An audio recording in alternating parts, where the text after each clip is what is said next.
What will your factory look like from a distance? Like a Sydney Opera House full of organic curves and glass. A geodesic dome will conceal a powerful dish antenna, absorbing the world's information from my robots. Or a plain old factory, nothing much to look at, but it's cheap and gets the job done.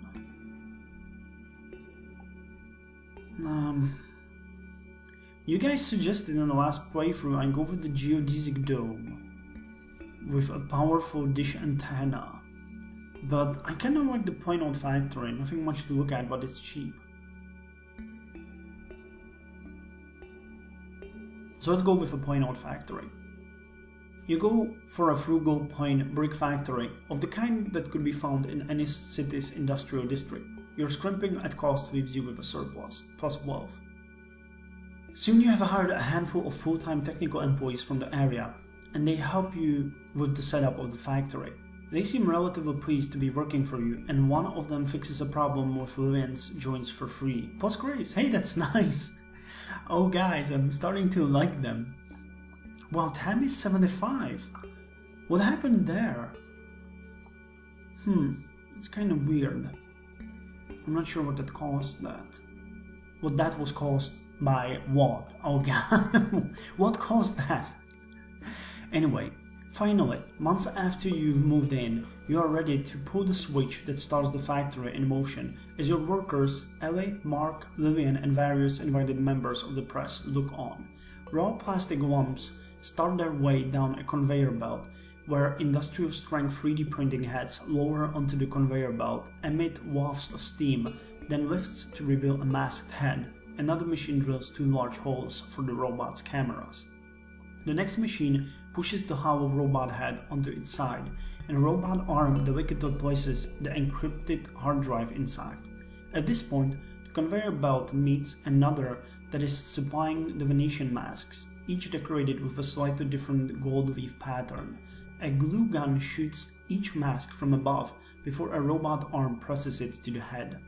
A long line of plastic legs roll in from another part of the factory, meeting a conveyor belt of humanoid hands.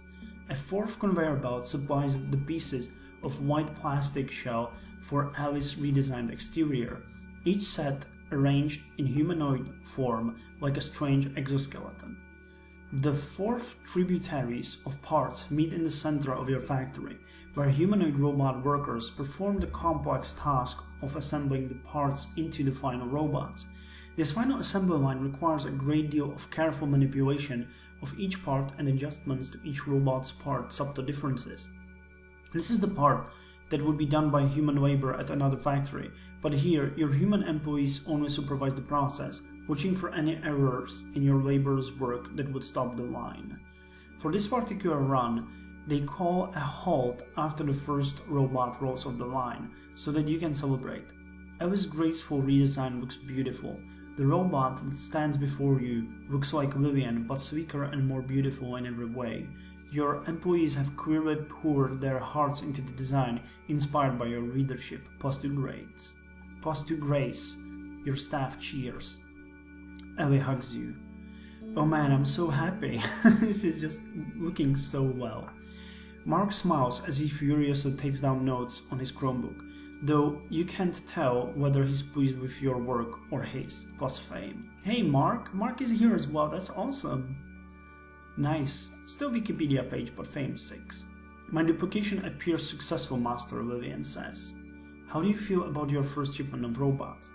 I yearn to see my creations spread to the corners of the world, or I have a strange feeling about this. Is it a good thing that I have done? Finally, I'm seeing success. The world shall remember the name of Rudolph Calvin, or God, I hope we don't go bankrupt. I'm gonna... No, you know what, the last time we went with the strange feeling, but I yearn to see my creations spread to the corners of the world. Seeing the assembly line is a dream come true. Every robot you send out into the world brings you joy. You admit there may be some code in these robots that isn't strictly necessary for their jobs, but you'd hate to deny these creatures the full richness of life, plus autonomy. You start up the line again, and more robots begin to roll off the assembly line. By the end of the day, you are standing in your large warehouse with over 200 robots, 256 to be precise, lined up in a square formation, 16 on a side, ready to be activated. Your audience from earlier in the day is gathered there as well. What will your production models use for minds? Well, now this is a question. Last time we went with Lillian's initial state, ready to learn and adapt to the client's needs, with some effort on the client's part. But I had no idea how bad that could be. So copies of Lillian's minds as of today, they will be a little confused at first when they realize they're clones, but they'll get used to it. Or these robots don't really need sentience. I wrote a more traditional program that will do the job. I'm pretty sure that this one is not a good choice, and I fear that this one will, hurt us in the long run. So I guess this one though, I don't really like the idea of copying Lillian. Not really sure. This is a tricky one again. These robots don't need sentience. I wrote a more traditional program that will do the job. Oh man, I don't really know. This one blew up in my face, so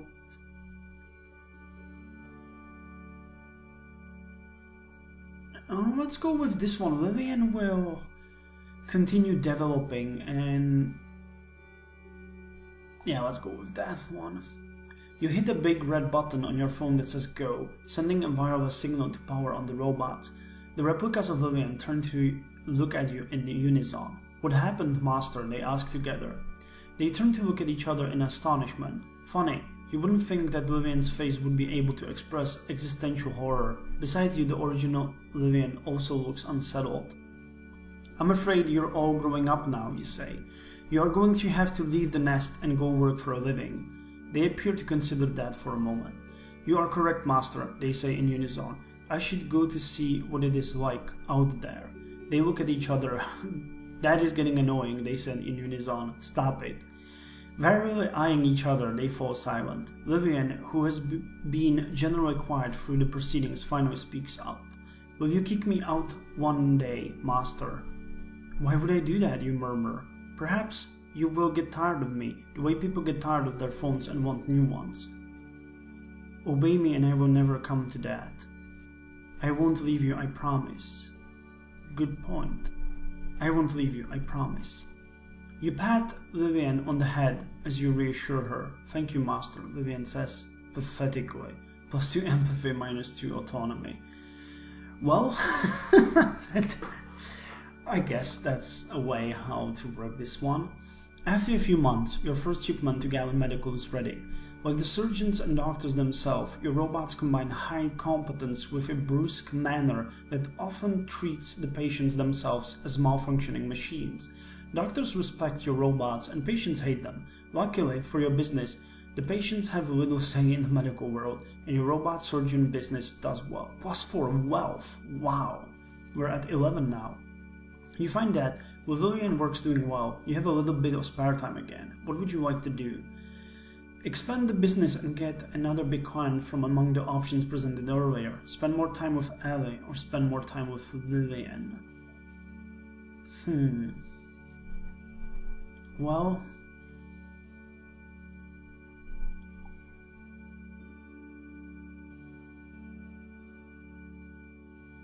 I don't know. Spending more time with Alva is a great option always. But Lillian hasn't been doing all that good. And expanding the business to get another big client might be a great thing too. Let's get a bigger client. Who will your next client be? Spark Incorporated, maker of flying cars. Rudolph Venture, a shipping company working the newly melted North Pole. On second thought, I'd rather just sell robots directed to the public. Huh. Oh, that's an option. I kinda like this idea, and I think Ellie would approve. Though Rudolph Ventures, a shipping company working the new and melted North Pole, might be a good thing as well. You know, they're nearby anyway. Spark Incorporated on a second phone. It rather just sell robots directed to the public. Let's go with Rudolph Ventures. Climate change has made the Arctic Sea a new place for countries to scramble for control of resources, and there were many rare earth and oil deposits under the North Pole that were previously inaccessible because of ice. The United States was late to the game because the very people who would have wanted to drill didn't believe in climate change, so boom towns are only now cropping up on Alaska's northern coast. Rudolph Ventures is a relatively new company devoted to shipping the new spoils of the Arctic, and you hope they'll have a use for robots who don't mind the cold. The vice president of shipping looks a lot like Santa Claus in a three-piece grey suit, and his office is decorated with a number of Christmas ornaments and framed illustrations of the famous Coca-Cola Santa. You have to wonder whether his physical resemblance to Santa helped him along his career path. Did he always want to be jolly, fat man? Maybe the person in charge of promotion was like, haha, let's give vice president of shipping to the Santa guy. That would be hilarious. Maybe all of these Santa tchotchkes are gifts from well-meaning employees who didn't realize they were giving him his 15th Coca-Cola Santa picture, and he just has to hang them up all for political reasons. Maybe he wanted to be Santa at one time, but the masquerade has worn thin, and the crushing irony of being the Santa who gives everybody coal ate away at his humanity score. Regardless, the white-bearded man doesn't look very jolly at the moment. He peers at you from his desk over steepled white-gloved hands. Let's see it, he says. Lillian steps forward. Lillian will be a big help on icebreaker ships, you say. She'll have no problem with the freezing temperatures, and I added some waterproofing. Now, what would be a good test for you? He turns to Lillian. Lillian, I have a list here of employees who have been nice and deserve quarterly bonuses, and a list of who has been naughty and deserves termination. Do you think you could deliver all of that for me? You can feel yourself losing humanity just by mere exposure to Santa's Christmas-themed corporate thinking. Go ahead, Lillian, be a good little elf. I think it's not going to work out, Santa. Oh god. She's gonna lose empathy for this, I'm pretty sure. I'm gonna go with it still. Achievement unlocked. Elfin. Lillian complies. There are spare elf costumes in Santa's closet. You don't ask why. And you manage to find one that fits loosely on parts of Lillian's bipedal frame. An hour later, you find yourself watching Lillian on closed-circuit security cameras, delivering bonus checks and termination notices to the employees of Rudolph Ventures. Most employees are wearing red and green, and you notice the ones who aren't seem to be overrepresented among the group getting termination notices. Wow, cool robot. Ho ho ho, Merry Termination Day. What? You are on the naughty list for failure to attend the company holiday party, insufficient use of the word team, and repeated inappropriate use of the term reply all button. I can't believe I moved all the way to Barrow for this. Please clean out your desk by close of business. Alright, that's enough for me. Not Santa says, turning off the security monitor. You'll have a contract from us shortly. I think I'm going to be sick, Ellie murmurs. Oh no. Well, +5 wealth. After a few months, your first shipment to Rudolph Ventures is ready.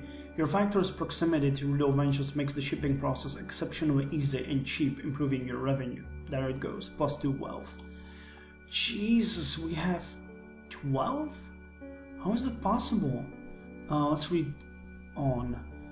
The robots are soon carrying out the most operations on icebreaker ships, carrying oil and rare earth across the Arctic. Unfortunately, a few months into the experiment, pirates financed by a Russian crime syndicate attacked one of Rudolph Ventures' ships.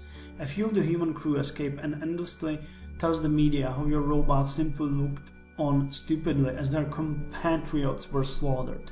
Rudolph Ventures decides not to renew the contract, -12. A few months later, you begin hearing stories of robots like yours showing up on the black market. Apparently the pirates were smart enough to steal your robots and a Chinese buyer quickly reverse engineered them. No! Oh god, I was trying to avoid this. You have a bad feeling about this. Your company's loan came due. Thankfully you have enough money in the bank to pay it off. Minus 1, 2, 3, 4, 5 wealth. So eventually we achieved nothing. We achieved +1 wealth by this.